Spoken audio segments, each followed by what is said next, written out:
and it's done there. So, it's January the 25th. Did I say that right? I'm pretty sure it's the 25th, last I checked. It is the Yeah. 25th. Okay. So, we actually managed to get everyone together, and now we're here once again recording the podcast on the Sunday. How are you doing, 2 weeks guys? in a row for It's, all three of us. Wait, that might not actually be a record. Well, No, I think our first three we were all together. And Yeah. then it's been spotty since then.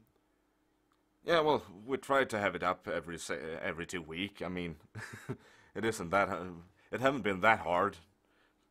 At least not on getting people together part, but with the with me actually getting to upload it. Right. Accursed YouTube. That's not YouTube. And It's my almost computer. everything in between. Still haven't managed to fix my computer. The rendering software is all crazy and stuff. I don't understand it. I'll just let you handle it.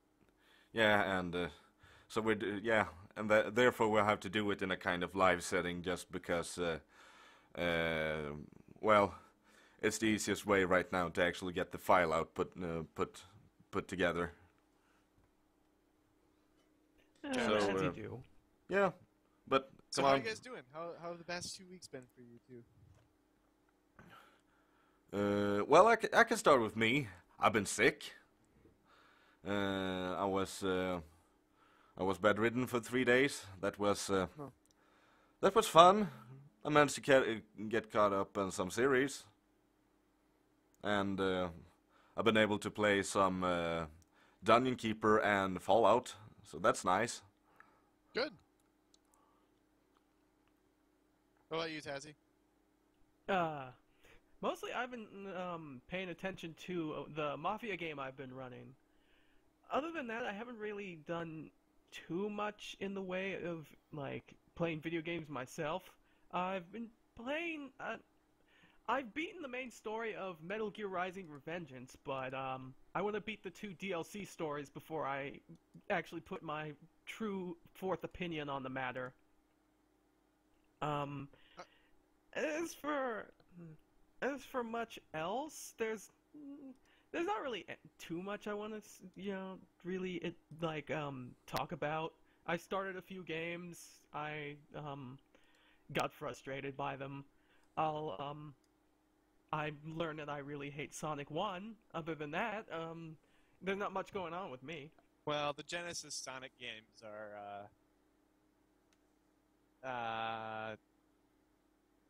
they're okay, I guess. They're not what everybody says they are.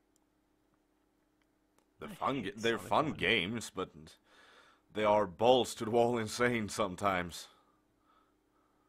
Well, they're just they're fun for what they are, but I just think that they're just not. That series and just gaming in general has improved upon that formula so much that I don't think the Genesis games have aged well at all. And while other series have also improved and kind of grown, at least older Mario games still hold up. And I'm not sure that I can say that the Genesis games hold up. Yeah, some I think I of know what them you're do. talking about. But yeah, I can totally agree with that the Sonic games isn't really they haven't aged all that well. I Not- hate Sonic 1. Yeah, I think it's the weakest game really. To get into it would probably take about as long as it would take you to talk about Kingdom Hearts. Oh, Kingdom. Yeah, Just put it that way. and the thing is, the one game I really liked was Sonic 3. Just because you can have Knuckles and play as Tails.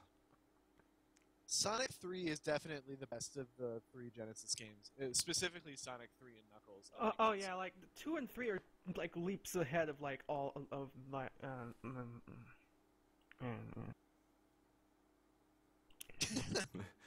You had Tell us something how you going do it. there, but It's the So, worst special stage and the worst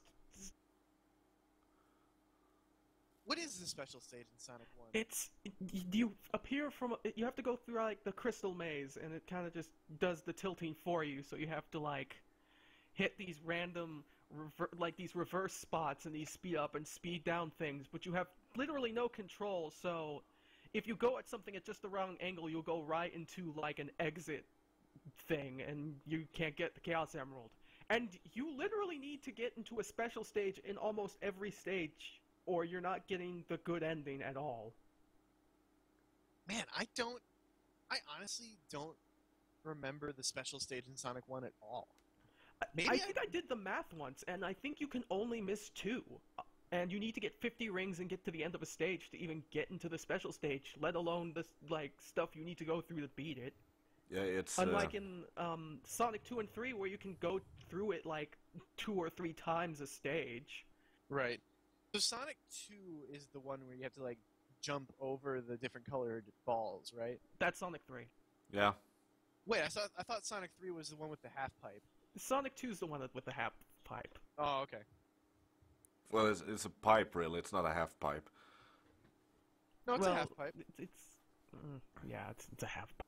You can go in a full circle around it, but you just kind of jump in the air. Like I think it is a half pipe. Oh, okay, yeah. It's the one that everyone copies the most. So. Well, it's a fun concept. Who's copied that? I know Sonic Team did it with Sonic Heroes. They brought back the brought back the half pipe. Well, that's a pipe. I know they did it in Sonic 3D Blast of the Saturn version of Sonic 3D Blast.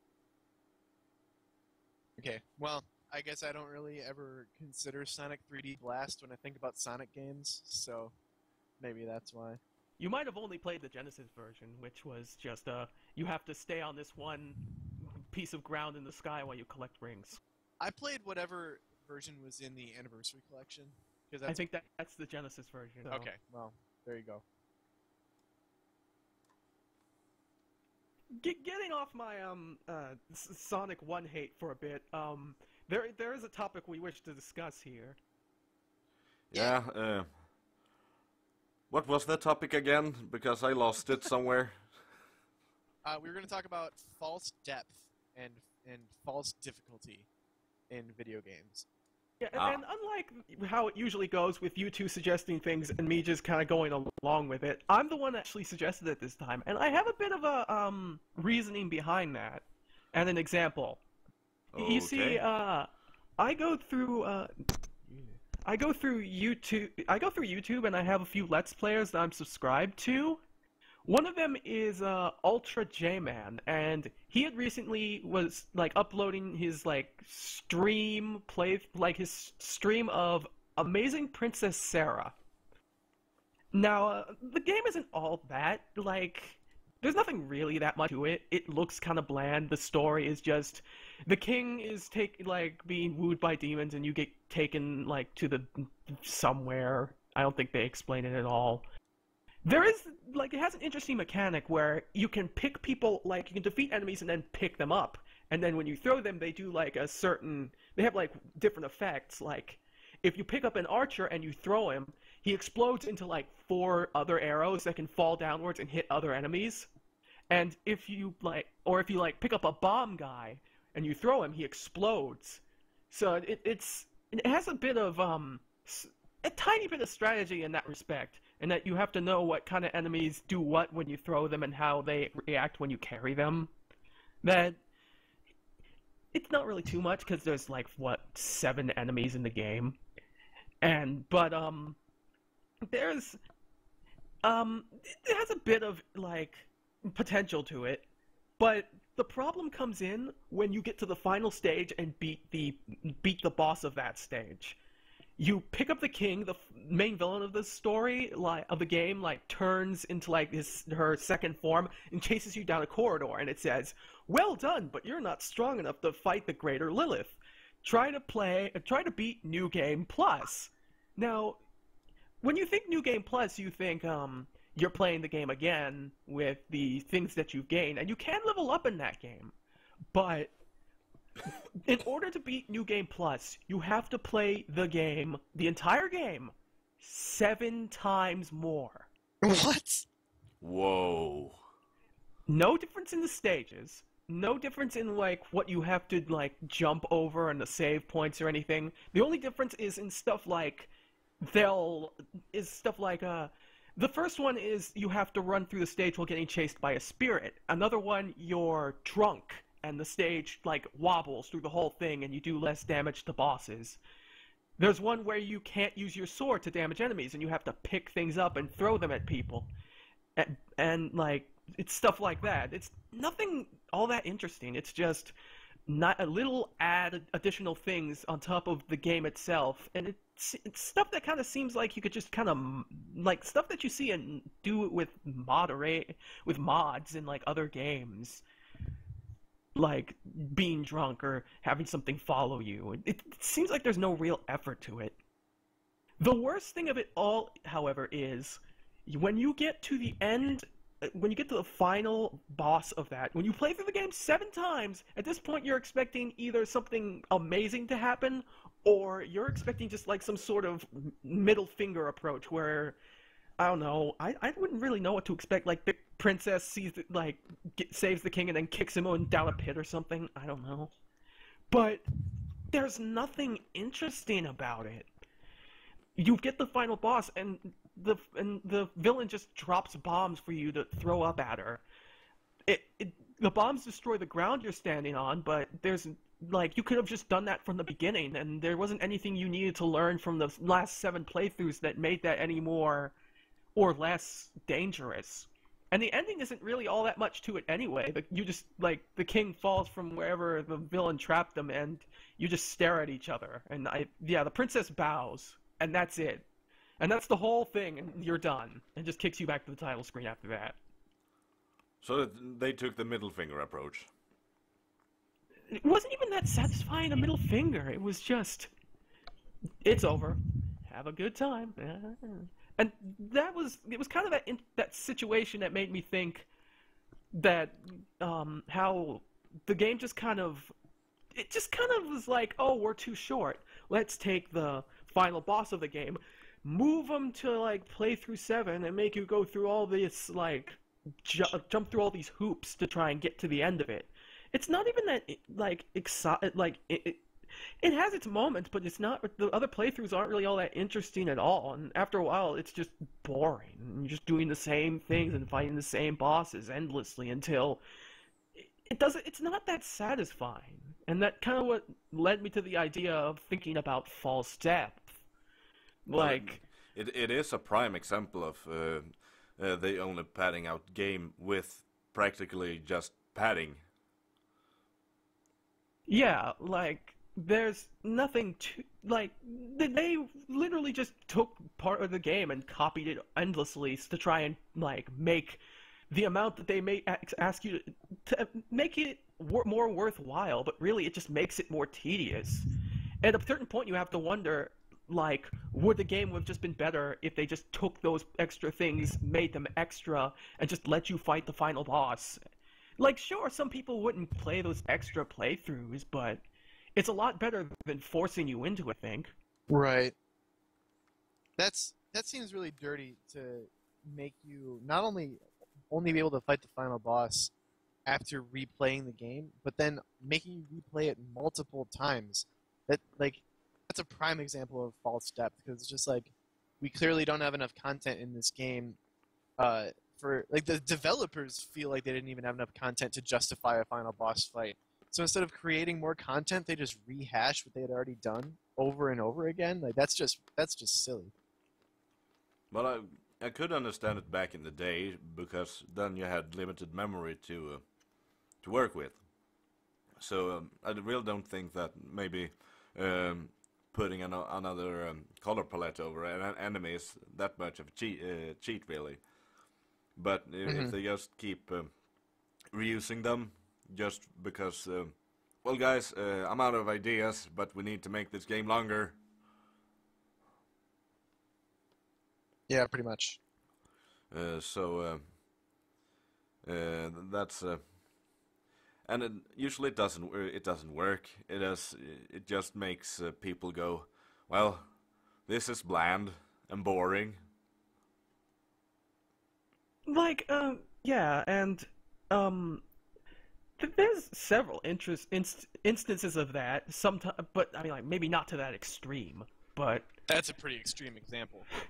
truth be told, but I mean, like there's ghosts and goblins. Well, actually, anything ghosts and goblins. I was trying to look for a specific example. I'm like, oh wait, no, that's actually every single one. Well, that's the thing with Ghost and Goblins. I really don't think it's cheating.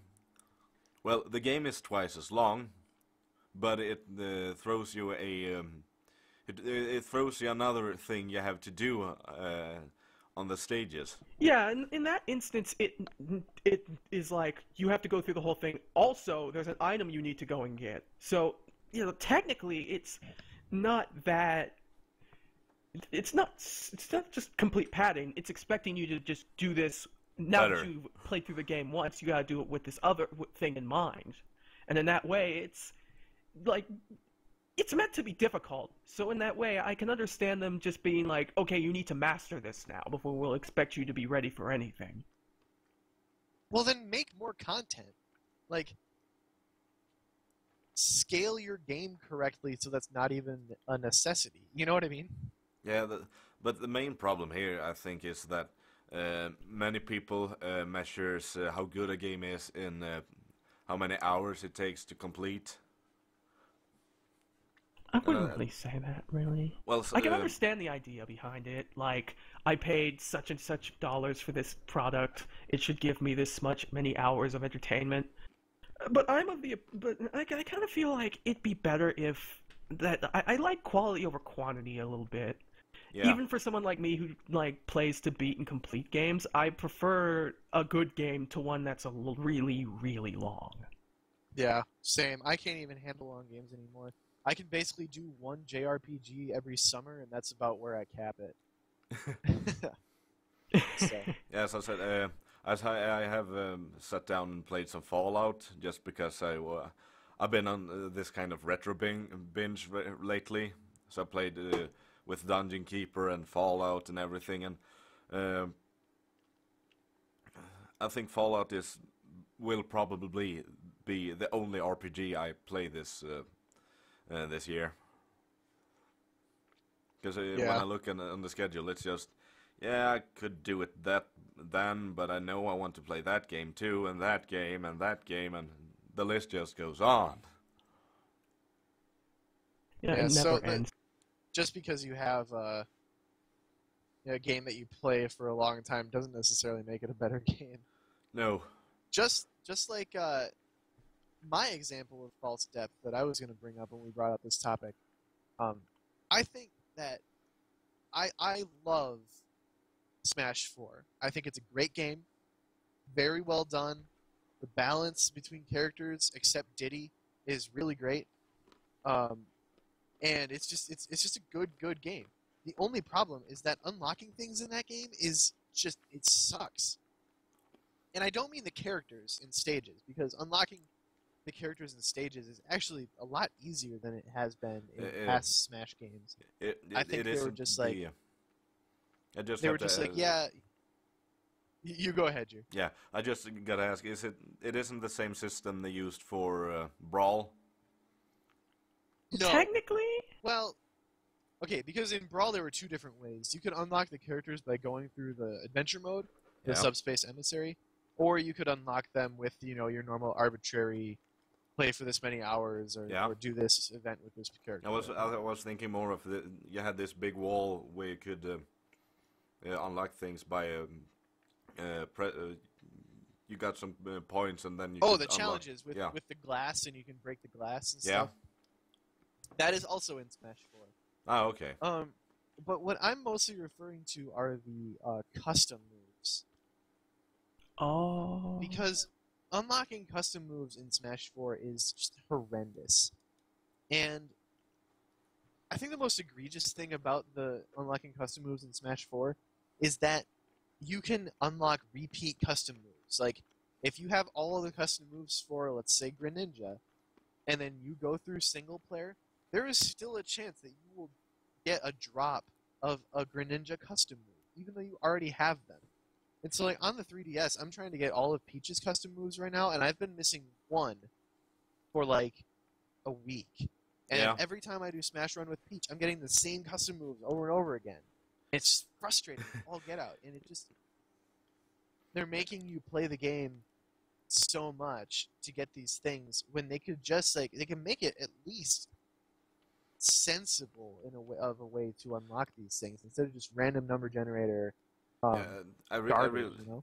yeah, when it For a comes bit to of that, context, for a bit of context for the, I don't know, 5 people in the audience who've never played Smash 4 before, I'm one of in them. order to get custom moves, you have to pick up it's a bag. You have to pick up a bag with a wrench logo on it, and the idea is that the custom and the thing that you get out of that is randomly generated.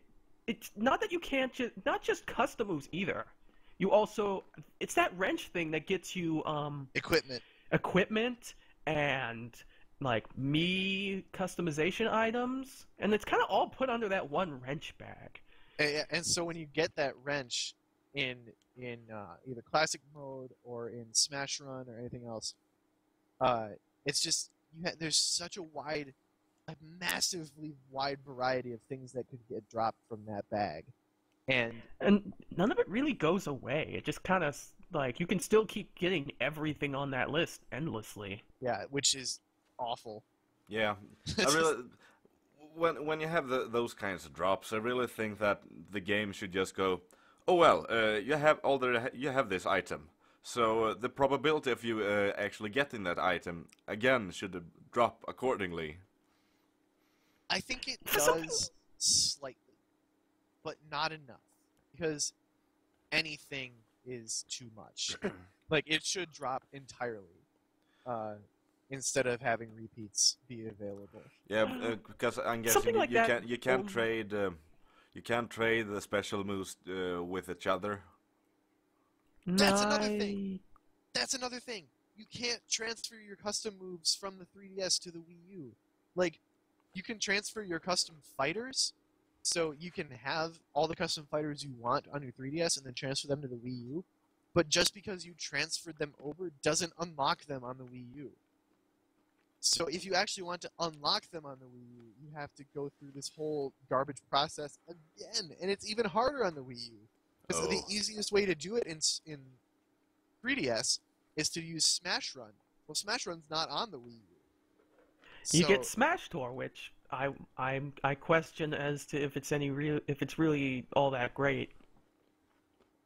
What is? I'm sorry, a train's going by Smash my house. Tour. I think Smash Tour is not as bad as people say it is. It's all right.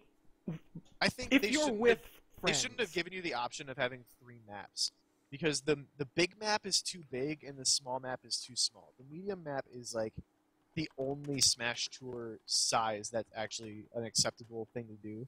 I think it's better with friends because, I don't know, because when you're doing it by yourself, it doesn't seem all that fun. It is pretty good with friends. I would agree with that. The CPUs, I just kind of did it so I could unlock the what stage do you unlock? Is it Pac-Land?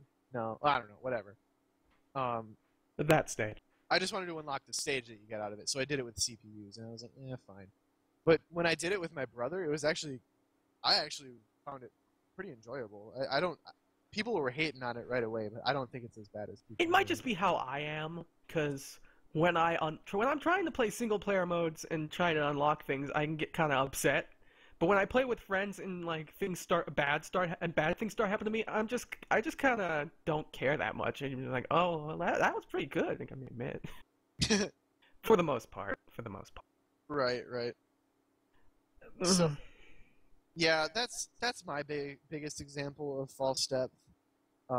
It's just the unlock system in Smash 4. I just think it's too heavily based on RNG, and that RNG is not friendly at all. Like, you can get repeats, and that's just not fun. I don't like it. Their problem was that they get away with it when it comes to trophies, because trophies aren't required to do anything. But with custom moves, I mean, You but want all of them. yeah, you do want all of them because the one you could be missing could be the one you need. That's the Yeah. thing. And when you have a situation like that, you are kind of put at a disadvantage.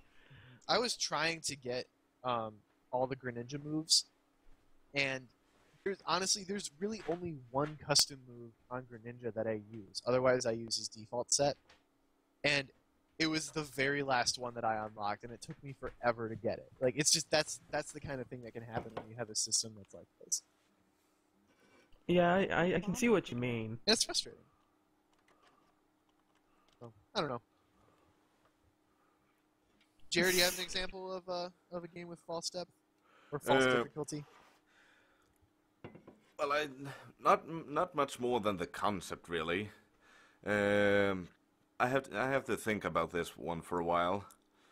Yeah, but I know there is a couple of games there that I think is. I do have an example that you might not have thought of immediately. Well, what I could say is really, for example, Team Fortress, because that game it really doesn't have any depth to it. Sure, you have some tactics to apply, but it is really just It's one of those games where you have to make your own depth, really. Yeah. I was gonna say I think saying that Team Fortress doesn't have depth is kind of like saying that League of Legends doesn't have depth. It's a multiplayer game. It's not really meant to have depth. In fact, one would argue if you try to put depth in a multiplayer game, they'd find that silly. Yeah, because I think the depth in that kind of design is different in that the depth comes from the teamwork. Yeah, and how you play the game. Possibilities. Yeah. Yeah, So- I'm trying to remember what I'm. I think. What's the name of the game? It might be. Yeah, it might just be a personal opinion, really. But I really think Bubble Bobble have one of those games with. It have false depth. It doesn't have to be that long as it have to be. How many level is it in that game? Yeah, actually. 100. Anyone Either knows? 100 or 50. Yeah, exactly. And I don't think that that particular game have to be that long. I'm sorry. What Which game? I missed the actual title of Yeah, it. Bubble Bobble. Bubble Bobble. Oh, Bubble Bobble. Yeah, at least Bubble Bobble has the advantage of like the stages are pretty unique as you go along, and it also is a pretty interesting co-op experience. Yeah, absolutely. It's just that I think they started to go. This needs to be longer. It needs to be longer. It just have to go on until the player gets so tired that they can't play it anymore. Didn't you need to have 2 players and find a secret room to get the good ending in that? Yeah. I know you needed 2 players. I don't know about the secret room thing. Yeah, you need to find a secret room too. Really? Yeah. I did not know that. I don't know if I would call that. Well, it's like in Castlevania 2 when you have the when all of a sudden you're stuck at a wall. Oh, you have to kneel at the wall, and then the tornado Oh, comes and takes you away. Yeah. In that way, it's more like that is technically false depth, but it's more like how am I supposed to know this sort of thing. Yeah, but I think the game wait, does the game tell you about both the play with a friend and the secret room? I don't think it tells you where it is, but I think it tells you that you need to find a secret room if you beat the game with 2 players and not to get the secret room. Yeah. Also, if you need to find the damn door for how many, and there is plenty of levels in the game. Yeah, so you need to go through a whole bunch of levels, go to the level with the door, find the door, get in the door, and then you have to play through the rest of the game without like getting a game over and being sent back to the title screen. Yeah. Yeah, I'm not exactly qualified on Bubble Bobble because I've never actually played it 2-player. I've just kind of messed with it 1-player, but it's a fun little game. But I could definitely see how that finding the secret room, Yeah. especially if it's not well explained, that's a pretty false step right there. Yeah. Also, maybe we can also throw in a tad of bad game design. Well, you could you could call it that. But then again, yeah, in Castlevania's defense, that you don't know about the about how you're gonna do it at the wall is that the translators were stupid and translated it wrong. The translators were stupid. Oh yeah, there's a whole lot of problems with Castlevania 2. Pray to the graveyard duck to live longer. Wait, was that how? Yeah, I've mostly just seen what other people. I've never played it myself because I've been told to avoid it.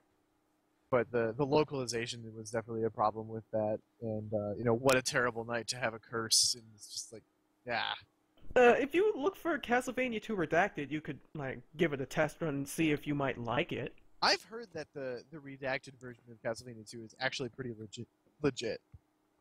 But I've also heard to just don't even touch the original. That kind of depends on your how much you're willing to put up with for that. It doesn't. Right. It doesn't seem so bad, but I can understand how something like that could get on someone's nerves fast. Really, it definitely isn't. It definitely isn't really all that great, but I wouldn't say it's. It has some things that are going for it. So. Mm-hmm. But go ahead. But yeah, like a lot of the open world stuff just kind of comes down to just like it's just them wanting to experiment a bit, and really it just kind of for what they were like putting forth with it, the idea they had wasn't really working well with what they were doing with it. Like, no, I mean like you were moving really slow, so an open world like that doesn't really lend itself too much to the idea behind it. Too like, what am I trying to say? The idea of NES Castlevania in a large open environment, it's not that great of an idea. Yeah, it comes with with some gameplay limitations that can be a bit. Yeah, it can be a bit hindering for the gaming experience. In a lot of games that would later on use similar formulas, like they would give you different modes of transportation, and a lot of them would allow you to go through a lot faster. So in that way, like it made it so that the bigger areas weren't so daunting that you just had to go, oh well, I guess I have to go on the other side of the map now. Right, because Guess you could I'm like gonna fly have to get there or with my backdash. biscuit up my behind. Yeah. Also, I also remember another great example in, I think it's Symphony of the Night, when you have to grind to find certain items. Oh, you do? Yeah, well, certain items. If you want some better gear, there's certain items and weapons that only spawn in in a couple particular rooms, and they are how do you call it? I need to rephrase this. Give me a second. I'm talking myself into a corner. That's the problem. I always do that. I've never actually played Soten, which I'm really kind of disappointed in myself for. I haven't played it either. I have a friend that just loves that game, and I've spent hours watching him play because it's entertaining. I could probably stand to, but yeah, like the idea you're getting at is that there are certain items you have to get that are that you have to that they're only locked behind a percentage amount that are dropped by an enemy. Yeah, and the thing is, there uh, I think it's bad game design to go base something around luck in that way when you want certain items. I, I I I could understand if you had to go through, for example, a much harder room or some kind of challenge or something like that. I don't like the when you have to go you have to do the number crunching and the grind. Hmm. Yeah, I can see what you mean. It's like that item that have 2% chance of dropping when you kill this enemy that only have a 1 in 5 chance of spawning in one of 5 rooms. And I can feel also that it can be a sort of necessary evil sometimes in the situation that you want for certain items they would want it to make it they would want it to be rare, but they and if that they don't want people to find it and be like super easy beat the game, and they want a set of challenge to go and get it, but they don't want to. I guess to go back to that idea that they don't want to like going through the extra effort to have this item put all the way off in a separate room with a really difficult puzzle to try and get it. So they just kind of hide it behind an enemy and then put a percentage chance drop to get it. Well, I just think it's a bit of an easy way out. Yeah, but you, depending on depending on how you think of it, it's either you might be seriously putting someone off of play like being able to get this object, or you're risking this sort of, or you're making it like oh well, they don't really need this, we could just do whatever we want with it. Yeah, I don't know. That kind of goes both ways because I could see it going either way because a lot of games have the percentage drops and the chances like that, and there's some value to it because fighting those enemies over and over again, you'll like say it's an enemy that will drop that item and you see it a couple times, you get the experience for fighting the enemy and the percentage drop is part of that. You get the experience, whatever. But I think there's a fine line that you have to balance between how many times am I seeing this enemy and what's the percentage drop of this item. Like, so if you see an enemy, like twice or 3 times on your normal route through the game, then your percentage drop of that item should probably be, at least over 50%, maybe just like 30, so that it's not a guarantee you'll see it, but going through your way through the game, you will likely get it, that kind of thing, so that at least you could go to the playground, air quotes playground, and say, hey, when I killed this enemy, I got this thing.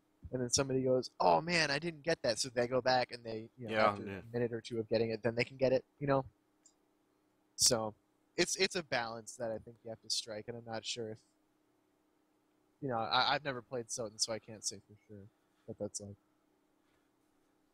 Yeah, I see where you're coming from. Also, I've got another example from a game I've also not played, but I've heard. Go right ahead. Bravely Default, okay. where you go through the first half of the game, and the middle story climax happens, and then you have to do everything again. Like, the second half of the game is just a repeat of the first half of the game, except the enemies are scaled up. Ah, I see. Sounds, if that's not false depth, I don't know what is. Well, Yeah. Cutscenes and bosses and enemies aside, that's technically just, hey, go and play through the same 4 areas again. Yeah, because so for those of you who don't know, Bravely Default was kind of Square Enix's idea of let's get back to original Final Fantasy style stuff, and so they went with the whole 4 Warriors of Light and the crystals, your basic FF formula, Yeah. and it sold really well. It got really good reviews, but the biggest complaint I heard was the second half of the game is just the first half of the game again. And I guess that game benefits from the fact that it's fun and it's well done. So maybe going through that again isn't as terrible as it would be in a game that isn't as good as Bravely Default. But just the fact that they went with that design choice, it kind of makes me raise my eyebrows. Yeah. Also, I also There are know a few questionable things in Bravely Default, to be honest. I can't say I have played it. I don't think I ever heard of it. I can't remember that I have heard of it at least. a few questionable things, but it's solid all in all. But there are some strange things in that game. Care to elaborate? There is the fact that there's their kind of strange. It's a very weird way they do Street Pass in that they kind of just make it so if you hang out with a lot of people, you do 10 times better than like someone who probably doesn't. For the most of part, great, good.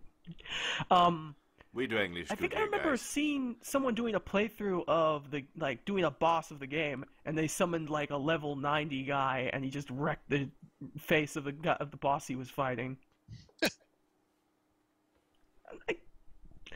There's also the fact that what was it they did?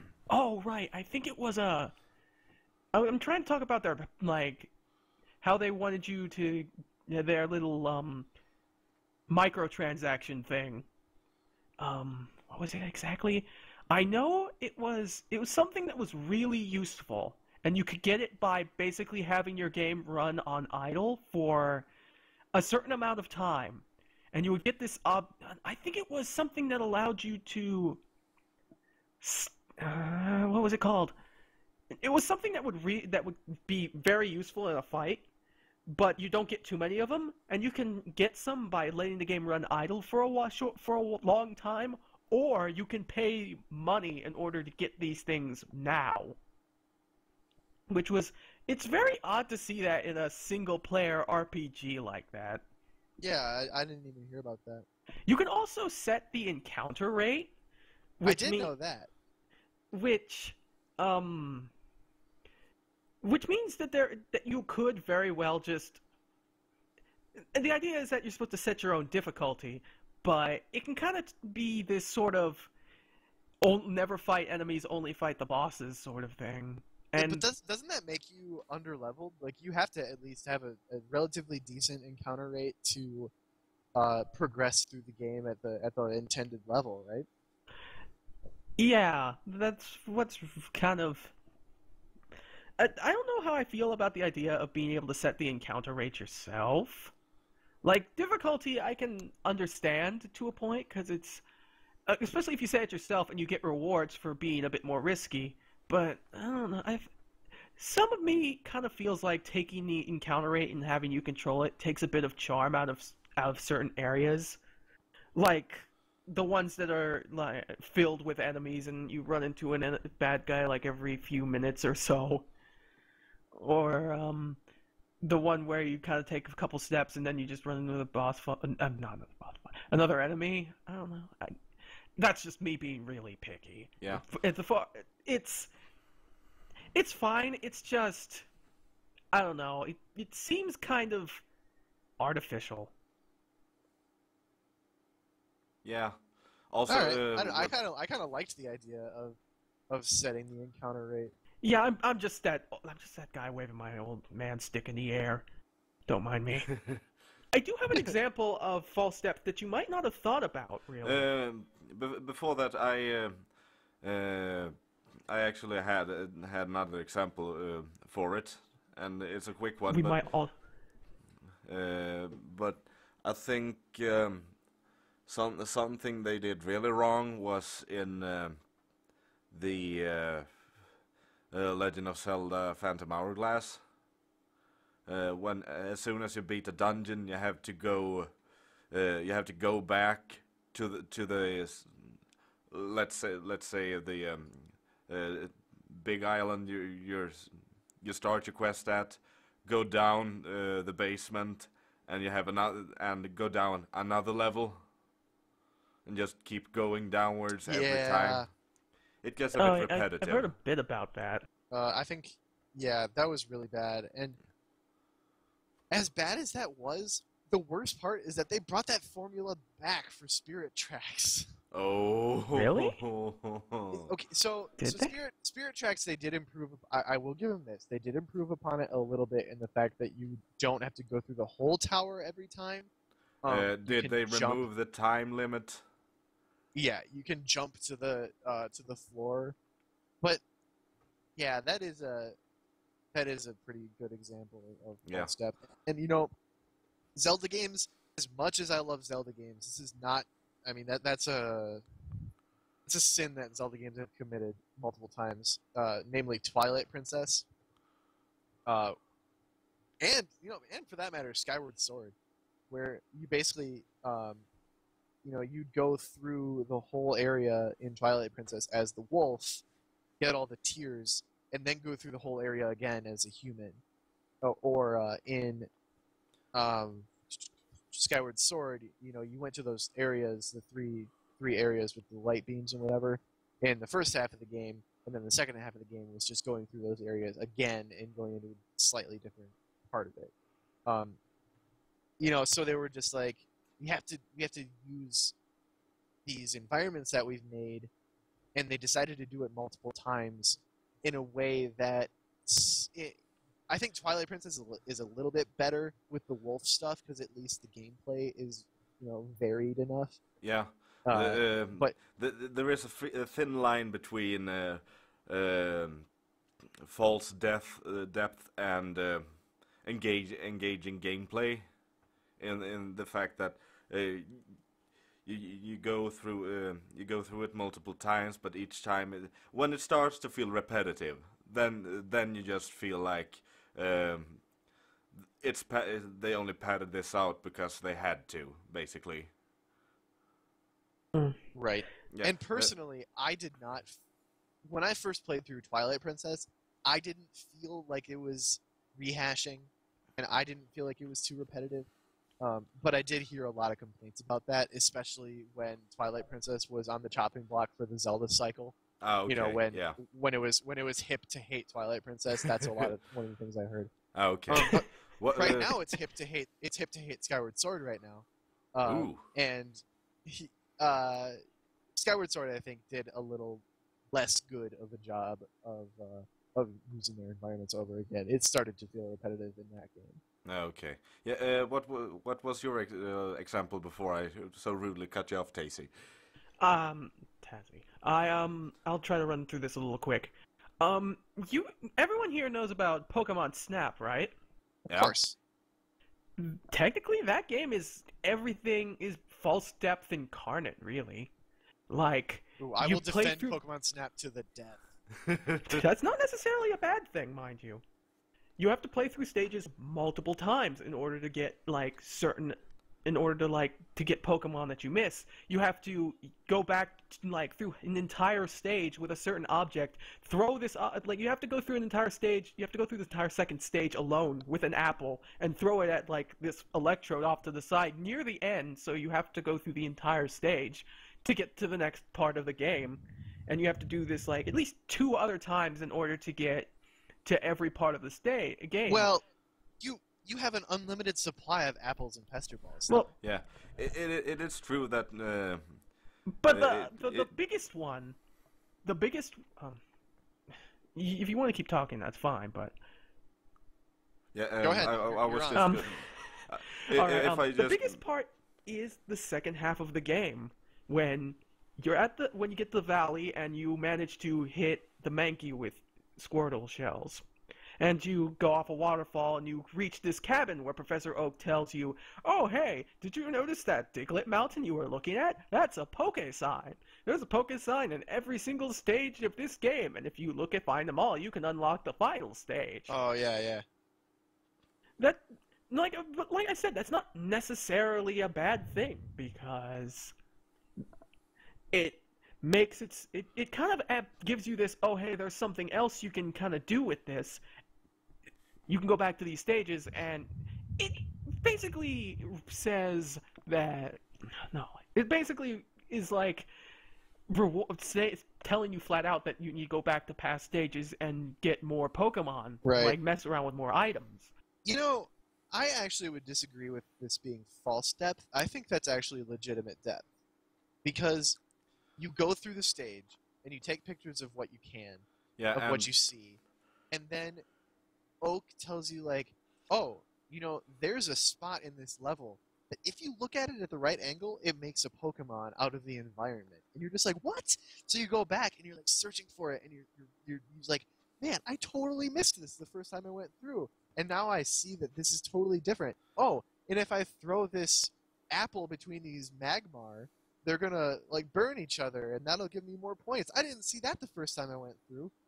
So I think that is actually kind of a surprising amount of depth in Pokemon Snap, where they use the same environments, but they packed it so... A case of reusing levels and stages and pretty much changing nothing, but really putting putting tons of quality into these areas. Yeah. Right, because they packed it so full of stuff that there's no way you could experience it all in one run. yeah, the thing is with that game is you go through it and you have a limited way of interacting with the world, and as you progress, you get more and more stuff that you can use to interact with the world, and then you kind of you get some kind of hints that, hey, that looks a bit weird or whatever, and just keep playing. Yeah, and you Yeah. don't really notice if that has anything. It does. You don't really notice too much about it until you come back with a certain item and then you use it, and suddenly there's more that you can do with this certain situation. Yeah.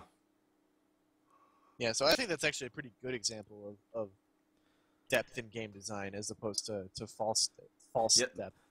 As I said earlier, I think what it boils down to is when you start that you start to get the feeling that it's just it's the same stuff all over again, and it gets repetitive. It just goes out of there where you have the false depths. I think at the end of the whole thing, we can kind of take away from is that there's only so much you can do at on anything, and you can't really do something that's absolutely limitless or has you can put this. You're not always going to have a good game that'll be hundreds of hours and will take all of your time to do and take on and complete, and there's always something new whenever you come back. So if you manage to do just the right amount of content to even a situation where you only have 6 or 7 stages in your game, then you still end up having this game that people will like, even if it's not bursting with all this content, original content. If you fill that content up with stuff that people like, then then really it'll be worth what you ask for, as long as you ask for something reasonable. Yeah. Man, I That's love true. Pokemon Snap. I love that game too. Same here. Pokemon Snap U needs to happen. Yes, Oh, they have the that's perfect deep. controls for it. They have no Yeah. excuse to not do it. I agree. I totally You hear agree. us. Get started. Yeah, like they're gonna Next listen level to games. I'm looking at you. You do these pull these games out of nowhere. Come on, come on. If I had another game, I really would like to have is a new Pokemon DX game. Pokemon for XD, you mean? XD. Thank you. Yeah, Jer, come on. You made me think from of the GameCube, wait. from the Is that- GameCube, Gale of Darkness. Yeah, they had an interesting concept, really, when you think about it. And I mean, come on, it's you're right. You're having Pokemon battles, and you have a badass motorcycle with a hover cart besides it. you fight you fight in double battles all the time, and you catch Pokemon from other trainers and you Yeah. have to like raise them to be like to raise them to not attack other people and stuff like that. Yeah. It was So an interesting concept, really. yeah.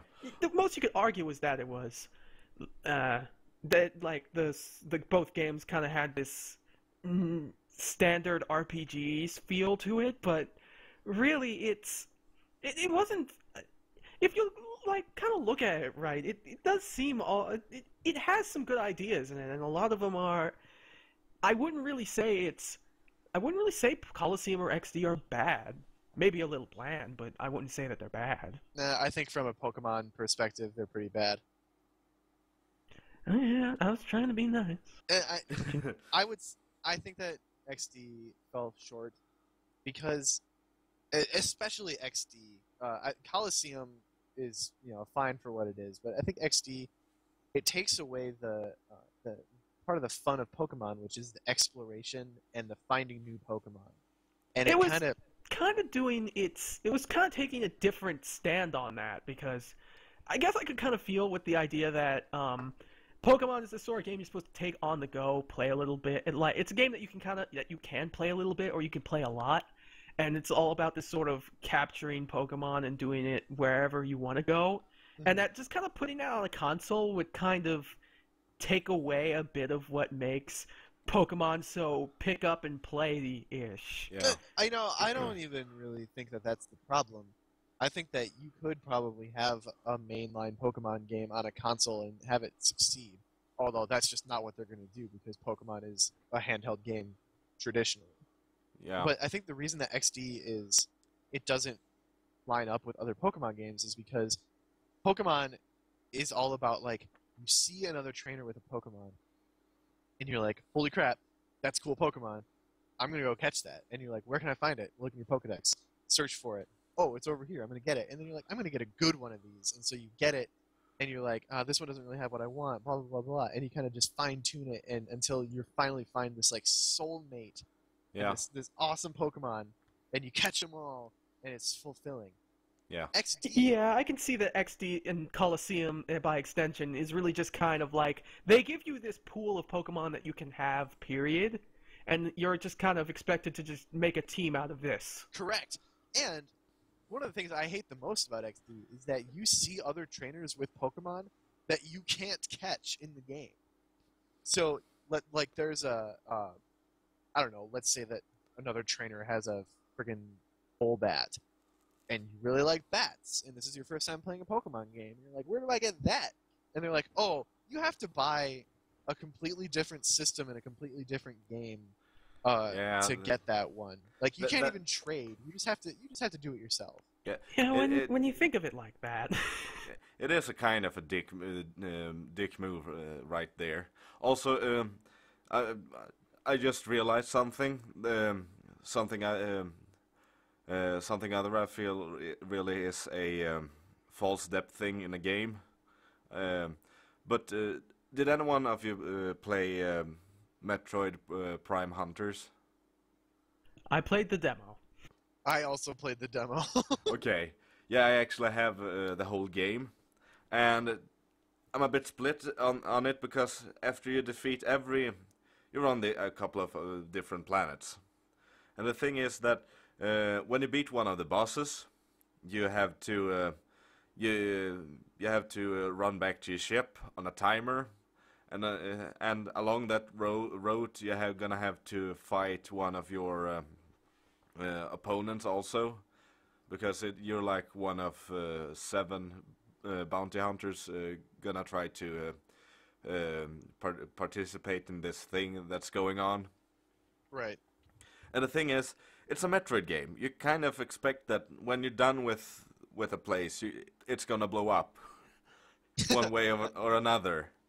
But the thing is, after maybe the third boss fight, I just felt so tired of the thing that now the timer's gonna start and I'm gonna have to rush back. Haha, if I go down, I'm taking you with me. Yeah. I've heard this about the last 6 times with your other friends. Yeah. Could you do something exactly. original? Like maybe sink the place in acid?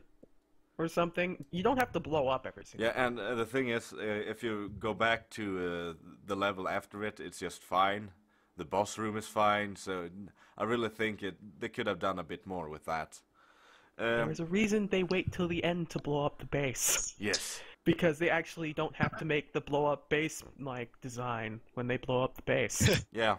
Surprise! And then you might you go, not have thought of go that. play multiplayer, and people are just shooting you through the walls, and it's just bad. Yeah. And they're also use terrible glitchy ass names that end up crashing your DS. Yeah. Also, we need to round this off because we passed the hour mark here. So, is it anything?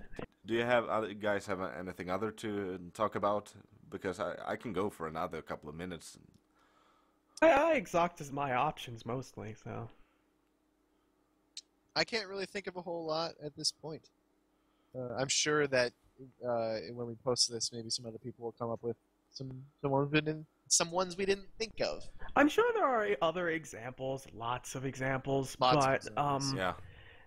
But yeah, a lot of that does come down to the idea that there's only so much you can have in a game, and there are various options to try and change that, but depending on what you do, you'll either make a game that much more enjoyable, or you're kind of just spreading out what was fine already because you're afraid that people will look at this and be like, I paid money for this. I should have been half price. I shouldn't act like that's such a not legitimate concern. It can be legitimate, but being worried about that as a reason to like make your game 10 times longer is not really something I would say is a good idea ever in my head. Really, I think that's a good way of putting it. Yeah. And on that note, I would say, hey everybody, go play Captain Toad, because that game is awesome, and it's only $40 for Wii U, and it's got just the right amount of depth in it. Wow! I'm gonna buy it right now. And come on, guys! It's Toad, and he's exploring and doing stuff. And he says, "Let's go on an adventure," and it's the best. It's great. Go play Captain Toad. Okay, well, with that, I think we should end it here, so the video recording doesn't get too freaking long. So say goodbye, everybody. Goodbye, everybody. Have a good night.